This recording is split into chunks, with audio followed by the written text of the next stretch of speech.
નમસ્કાર, આપનું સ્વાગત છે ગુજરાતનો અવાજ ચેનલ ઉપર અને હું છું આપની સાથે પત્રકાર કાજલ સુવા. તમે મને જામનગર કલેક્ટર કચેરીએથી અત્યારે સીધા લાઈવ જોઈ રહ્યા છો. ખેડૂતો, જામનગર જિલ્લાના ખેડૂતો એટલા દિવસ શાંતિ રાખી, બધા જ રસ્તાઓ અપનાવ્યા, રજૂઆતો કરી, ધારાસભ્યોને પણ રજૂઆત કરી હશે, સાંસદોને પણ રજૂઆત કરી હશે અને અત્યારે અંતે ખેડૂતો અને જામનગરની તો સ્થિતિ એવી હતી, કાલાવડના એ ભોળા ખેડૂતોને 28,000માં પોલમાં સમજાવી દેવામાં આવ્યા હતા. એક પોલ દીઠ માત્ર 28,000 રૂપિયા.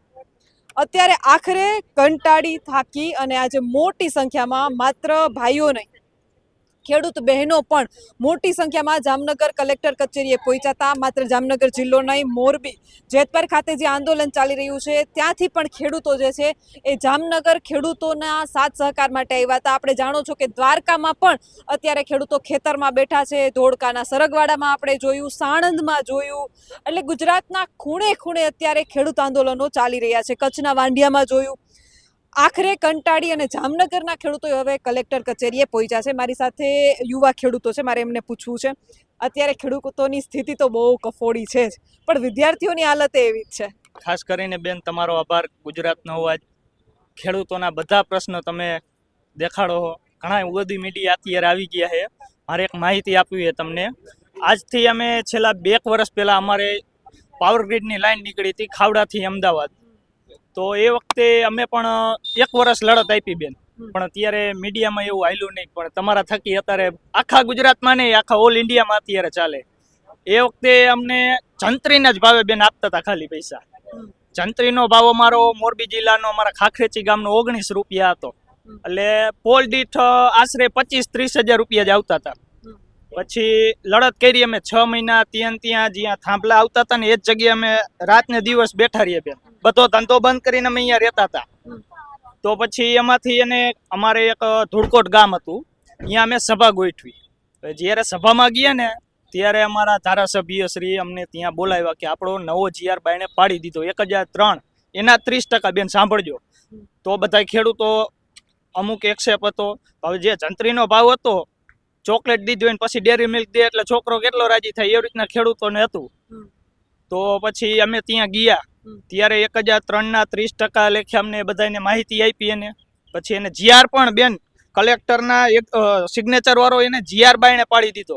પછી થોડોક ટાઈમ માહોલ વિખાઈ ગયો એટલે એને જોતું તેવું મળી ગયું. પછી આશરે 15 કે 20 દિવસ પછી એને નવો GR બાયણે પાડ્યો.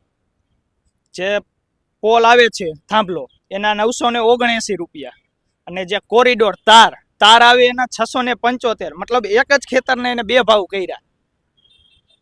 પણ ખેડૂતો શું એક નાસી પાસ થઈ ગયા હતા કે હવે કોઈ આપણું સાંભળવા વાળું છે નહીં. ધારાસભ્યથી લઈને બધા અહીંયા એવી રીતના જતું બેન. કોઈ બોલે, હું બોલતો તો મારામાં પોલીસના ફોન આવતા કે ભાઈ તમે રહેવા દો, તમને ઉપાડ લેશું, તમારા ધંધામાં આમ થાય. અને પછી એવી રીતના થયું ને અત્યારે આ જેતપરનું જાગ્યું ને તો અમારા જેવા જે થાંભલા આવી ગયા હતા ને એને આમ નવી ઉર્જા મળી કે ના આપણું કંઈક થશે. પણ આપણા તો કૃષિ મંત્રી બાપ હવે કે તમને 2025 પહેલા ને આપી બેન. તો અમે કાં પાકિસ્તાનના ખેડૂતો હી, અમે કઈ બાંગ્લાદેશથી આવ્યા હી. 2020માં અમારે લાઈન નીકળી હતી બેન, ત્યારે એને 1003 આપ્યા. પણ પાવર ગ્રીડ આવી તો કે જંત્રીના ભાવે. બીજું કે અત્યારે ખેડૂતોય દુખી છે અને વિદ્યાર્થીઓય દુખી છે. એટલે વિદ્યાર્થીઓની શું ગુજરાતમાં હાલત છે? વિદ્યાર્થીઓની બેન વાત કરીને જો કે આ સરકાર જ એવી છે. શિક્ષકોને નાત નવીને એના કામમાં જ લગાડવા છે. શિક્ષકો નવરા રહે તો એ છોકરાને ભણાવે, પણ આને એ કરવું જ નથી. મત ગણતરીમાં એને મોકલે. વચમાં તો આ તો હે ને કૂતરા ભગાડવા શિક્ષકોને મોકલે. એમ છોકરાને ભણવા જ નથી દેવો. જો એ ભણીને આગળ આવે તો એની સામે કોઈક બોલે ને પ્રશ્નો પૂછે. એટલે શું એવું લાગે છે કે શિક્ષણની સ્થિતિ એટલા માટે નબળી થતી જાય, કોઈ ભણી જશે તો સવાલો પૂછતા થશે? એ જ વસ્તુ એને બેન ખાનગી જે સ્કૂલો ચાલે ને એને વધારે પ્રાધાન્ય આપે. એનું કારણ 50%માં જે ચોરના પેટના બધા બેઠા છે એમાં લઈને. સરકારી સ્કૂલો મારા ખ્યાલ પ્રમાણે આશરે 90,000 થી લાખ સ્કૂલો બંધ થયેલી છે બેન. પણ એને જો છોકરા ભણીને આગળ જાય તો એની સામે થાય. આ જેનજીનું તો તમને ખબર જ છે કે જે જંતર મંતરમાં કર્યું હોય. પણ હજી હું તમારા માધ્યમથી કહું, શાનમાં સમજી જાજો. આ ગુજરાતના યુવાનો જાયગા હે, હવે ઉભા રોડે દોડાવાના હે. જેમ બાજરાના ડુંડા કાપે ને એમ કાપીને મૂક દેવાના હી. જો મને એક વિચાર ઈ આવે છે કે જેનજી એટલા દિવસમાં આંદોલન કર્યું ને ફટાફટ પરિણામ ને સીધું રાજીનામું, તો ગુજરાતના ખેડૂતોમાં એટલી સહનશીલતા કે એને હજી સુધી કોઈના રાજીનામા કેમ નથી માંગ્યા? બેની જગતનો તાત છે. ગમે એમ તો એને પેટમાં બરતું હોય કે આપણા ખેડૂતનો દીકરો હશે, ક્યાંક ને ક્યાંક શું હગાવાલો હોય, પણ હવે બધું ભૂલી જવાનું છે. આગામી સમયમાં મહાપંચાયત મહાસભા કરીને બધાના જબા કાઢવાના થાય જ છે. અને તમને ખબર હશે કે ચીમનભાઈની સરકાર ગઈ હતી, ત્યાં મોદી શાહની ક્યાં રહેવાની છે? અને કોઈ અહીંયા અમર થઈને તો રહ્યું નથી, ત્યાં રહીને જવાના છે. યુવા ખેડૂતો જાગૃત થઈ રહ્યા છે અને મને શું લાગે છે આવનારા સમયમાં ગુજરાતના યુવાનોનું કોઈ આંદોલન થઈ શકે ખરું? હા બેન, આપણે જે ધરતી ઉપર ઊભા જ છીએ, અહીંયાના જે MLA મંત્રી રીવાબા જાડેજા, એના જ ઓલામાં અત્યારે પેપર લીક થયું છે. કંઈક આયુર્વેદિક યુનિવર્સિટી જામનગર યુનિવર્સિટીનું પેપર લીક થયું છે. એને કંઈક ચીમકી તો આપી છે, એટલે આગામી સમયમાં થશે જ, 100% થશે.